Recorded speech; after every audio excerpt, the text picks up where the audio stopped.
Assalamualaikum and hi, my name is Bazilah Balqis binti Nordin. So today I would like to present about the introduction of the paper.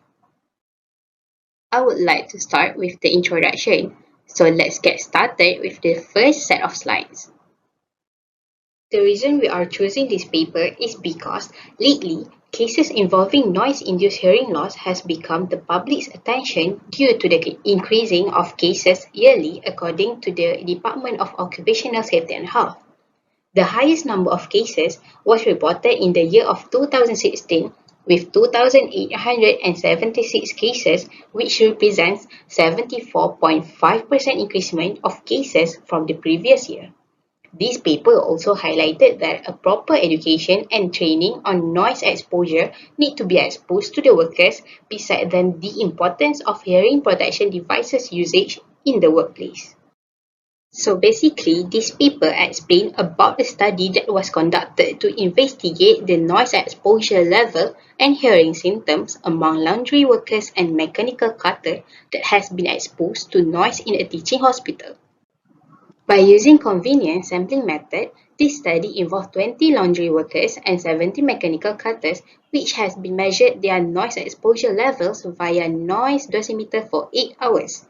A higher mean noise level, 85 plus minus 2 dBA, has been reported among the mechanical cutter as compared to laundry workers with 80 plus minus 3 dBA, although mechanical cutters had shorter duration of noise exposure compared to laundry workers.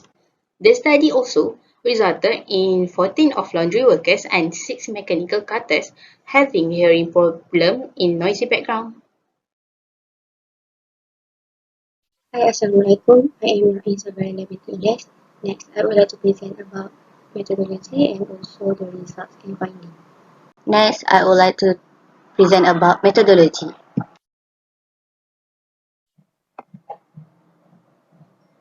So, how this study was conducted? First is questionnaire. The questionnaire comprises of 4 parts that include socio-demographic information, part A, medical history, part B, workplace noise exposure, part C, and hearing symptoms, part D. To ensure the validity and suitability of the questionnaires, it was piloted among 10% of the intended total population that were not included in this study. Second is walkthrough survey and personal noise monitoring. A walkthrough survey was conducted to identify the high noise level areas and job tasks at different job sections. The workers who agreed to participate in this study were requested to wear a personal noise dosimeter with the microphone clipped onto the collar of the worker near the hearing zone. The workers were ensured that they were comfortable wearing the device without disturbing their work routines. And last is data analysis. Blaze software was used to analyze the noise exposure level data, and the IBM SPSS software version 22 was used to perform the statistical analysis. Descriptive statistics were performed in presenting the socio-demographic characteristics and work descriptions of workers in frequencies, percentages, mean, and standard deviation. The independent t-test was performed to compare the mean noise exposure level between laundry workers and mechanical cutters. Meanwhile, person chi-square test was utilized in establishing the association of hearing symptoms between the two groups. Next is findings and also results. The mean noise exposure level measured among laundry workers was found to be significantly lower than mechanical cutters. This finding contradicted with the findings from previous studies, which higher noise exposure levels were reported at the laundry unit of ranging from 77 to 99 dBA and 101 dBA respectively. This contradiction could also be due to the different environmental noise exposure. This study found that there were 10 out of 17 mechanical cutters, but only 2 out of 20 laundry workers who were exposed to noise of more than 85 dBA. Although the mean noise level among laundry workers were below the action level, A worker at the sorting and folding section and a worker at the washing and drying section had exceeded the action level of noise exposure. It was found that only 29% among all respondents with noise exposure of more than 85 dBA had hearing loss symptoms. The small percentage may be due to the homogeneous level of exposure and small number of affected workers. In this study, all 6 mechanical cutters who reported more than 2 hearing symptoms were workers performing hand grass cutting. This might be contributed by high intensity of noise exposure and the proximity of the machine of the worker's ears with the highest recorded noise exposure level being 90 dBA. Although the workers in this study were aware of the occupational noise exposure, the usage of hearing protection devices or HPD was below the targeted compliance rate of 100% as 86% of the workers did not use HPD during work. It is very important to take several preventive strategies such as using earplugs, reducing the duration of exposure, and keeping a safe distance from the source in controlling the risk, thereby preventing noise-induced hearing loss. Assalamualaikum and hi, my name is Fadzlin Sakina binti Mohammad Tarmizi. Today I would like to present about the implications and summary from the study. The implications or identified potential health effects that can result from exposure to excessive noise level, which it can lead to permanent tinnitus and hearing loss. Loud noise can create physical and psychological stress, reduce productivity, interfere with communication and concentration, and contribute to workplace accidents and injuries by making it difficult to hear the warning signals. For tinnitus, it known as a physical condition experienced as noises or ringing in a person's ear or head when no such external physical noise is present.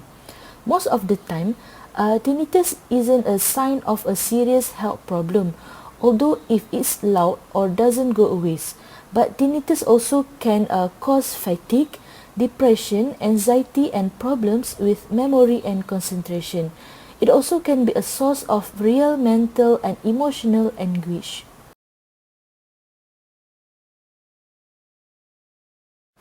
Noise-induced hearing loss is usually caused by exposure to excessively loud sounds and cannot be medically or surgically corrected. So, the effective way to prevent the hearing loss is through the application of hearing protective devices (HPD), which help lower the noise exposure of workers by blocking out some of the sound that enters their ears. They are most effective when used in conjunction with other methods of reducing exposure to hazardous noise, such as by quiet programs and noise controls. Second, by the applicability of engineering control.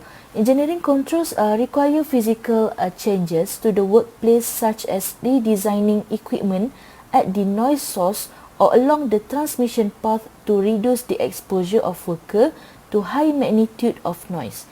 On the other hand, engineering control involves modifying, replacing workplace in order to reduce or eliminate any potential hazard in the wider scope. Third, which by doing the assessment of hearing that known as pure tone audiometric PTA, it used to identify hearing threshold level of an individual, enabling a determination of the degree, type and configuration of a hearing loss and thus providing a basis for diagnosis and management. Audiometric evaluation also is crucial to the success of the hearing loss prevention program, since it is the only way to determine whether occupational hearing loss is being prevented. Why is it important to know about the noise-induced hearing loss?